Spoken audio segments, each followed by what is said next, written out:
Okay, this is going to be the Casper Henry Dustman farm here on Gettysburg Battlefield Facebook, and also Secrets of the Battlefield.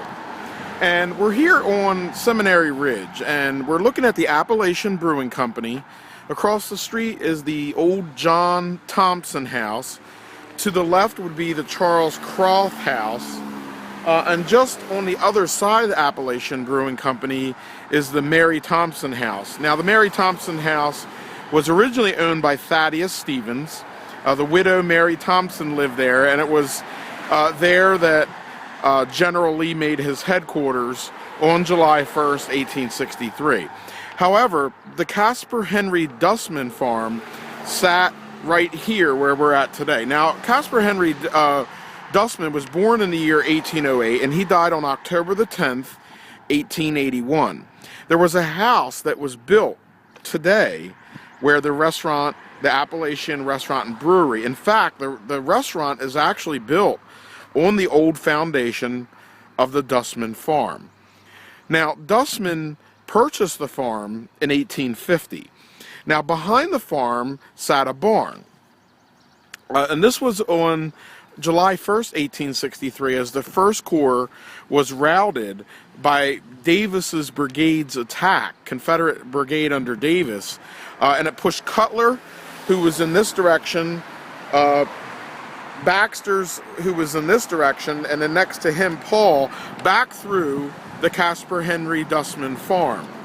Also, members of the Iron Brigade retreated through the railroad cut, which sits just behind on the other side of this hotel here today.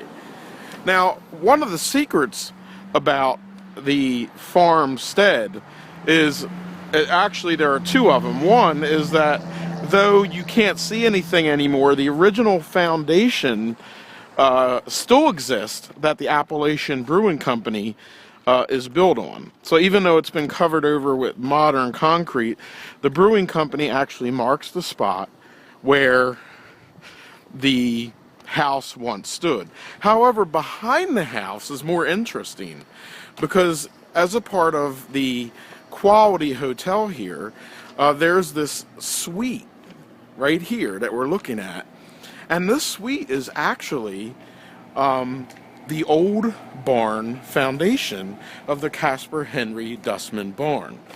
The house and the barn were torn down.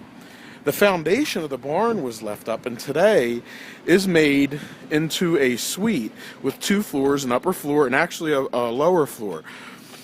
And if you go to the side, you can see where it says the Dustman Barn, 1830, 1840 era, used as a hospital during the Battle of Gettysburg.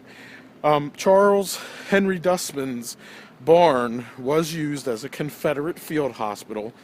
It was one of the first field hospitals, beginning to take in the wounded on July 1st, 1863. As Confederates swept past this farm and moved forward and took casualties, they would move them back into ground that was occupied by Confederate troops, and the Charles Henry Dustman barn was just that. So this video here is covering the farm of Casper Henry Dustman.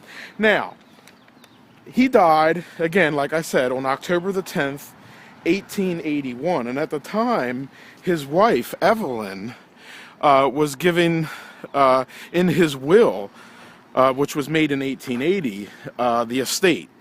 However, she was not able to own the land, probably because she was a female, so it was actually put in the hands of a trustee, and that trustee was Samuel Hartzell. Now, Samuel Hartzell